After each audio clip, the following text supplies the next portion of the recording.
Hello guys, मैं लीनू और आप लोग को स्वागत है आप लोग का यूट्यूब चैनल लीनू हेल्थ में। तो फ्रेंड्स, आज बात करेंगे क्या एचसीजी इंजेक्शन के बाद आप रिलेशन रख सकते हैं। जब आपको एचसीजी इंजेक्शन लगता है देन सबका मन में ये सवाल रहता है कि एचसीजी इंजेक्शन ले ली हूँ, अब मुझे कब रिलेशन में रहना चाहिए, क्या अब मैं रिलेशन में रह सकती हूँ। देखिए, एचसीजी इंजेक्शन जो है ये इंजेक्शन बेसिकली जो है आपको दिया जाता है आपका ओव्यूलेशन होने के लिए। तो ओव्यूलेशन होने के लिए जब इंजेक्शन दिया जाता है, अगर आपका हो सकता है आपका आईयूआई साइकिल में दिया हो या फिर आपका आईवीएफ साइकिल में दिया हो, या फिर अगर आप नॉर्मल ट्राई कर रहे हैं, कंसीव नहीं हो रहा है, आपको नॉर्मली दिया जा रहा है, एचसीजी इंजेक्शन देने का बाद ही आपको बोला जाता है इंटरकोर्स करने के लिए, सेक्स करने के लिए, रिलेशन में रहने के लिए। तो ये डिपेंड करता है आपको एचसीजी इंजेक्शन कब दिया जा रहा है। अगर आप नॉर्मली दिया जा रहा है कंसीव होने के लिए, नॉर्मली आप लोग खुद ट्राई कर रहे हैं, देन जिस दिन आपको एचसीजी इंजेक्शन लगता है उसी दिन से आपको रिलेशन में रहना ज़रूरी हो जाता है, क्योंकि एचसीजी इंजेक्शन का एक दो दिन के बाद ही आपका ओव्यूलेशन प्रक्रिया जो है शुरू हो जाता है।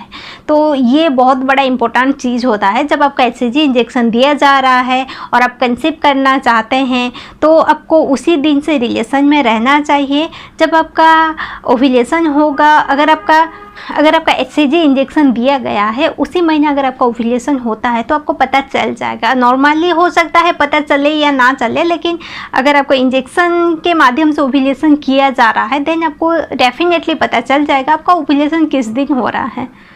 क्योंकि ये जो मैं अपना एक्सपीरियंस से बता रही हूँ, ऐसे तो मेरा पीसीओडी प्रॉब्लम है, पीरियड्स इरेगुलर है, मुझे कभी भी मेरा ओव्यूलेशन का डे जो है पता नहीं चलता था। जब मुझे एचसीजी इंजेक्शन दिया जाता है ओव्यूलेशन होने के लिए, बट वो महीना मैं पता कर लेती हूँ मेरा किस दिन ओव्यूलेशन हो रहा है। आपको मतलब बहुत सारा सिम्टम्स आने लगेगा। मेन सिम्टम्स ये है आपका पेट में जो है दर्द होने लगेगा, तो इससे आप पता कर पाएंगे कि आपको ओव्यूलेशन हो रहा है। तो आप ये कीजिए, उसी जिस दिन आपको इंजेक्शन दिया जा रहा है उसी दिन से आप रिलेशन में रहिए, 3-4 दिन तक डेली बेसिस में रहिए। उसके बाद आप एक दिन छोड़ के फिर आगे 4-5 दिन ऐसे रख सकते हैं। अगर आपको जो है एचसीजी इंजेक्शन आईयूआई के लिए दिया जा रहा है देन उस समय आपको रिलेशन में नहीं रहना चाहिए, क्योंकि जब आपका एचसीजी इंजेक्शन दिया जाता है एक ही दिन छोड़ के नेक्स्ट डे जो है आईयूआई कर दिया जाता है। तो आईयूआई के लिए आपको एटलीस्ट 3 से लेके 5 दिन का गैप रहना चाहिए। आपको रिलेशन में नहीं रहना चाहिए, किसी भी तरीक़ा का इजाकुलेट नहीं होना चाहिए, ये चीज़ आपको ध्यान में रखना है।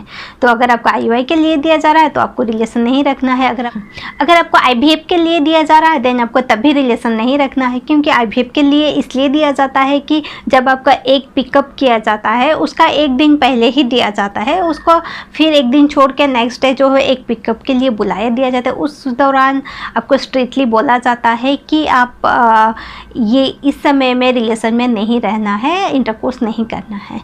तो फ्रेंड्स, आज का ये वीडियो में मैं ट्राई की हूँ आप लोग का कुछ कन्फ्यूज़न दूर करने के लिए। अगर आपको ये वीडियो जो है हेल्पफुल लगे, इन्फॉर्मेटिव लगे तो प्लीज़ वीडियो को लाइक एंड शेयर कीजिए।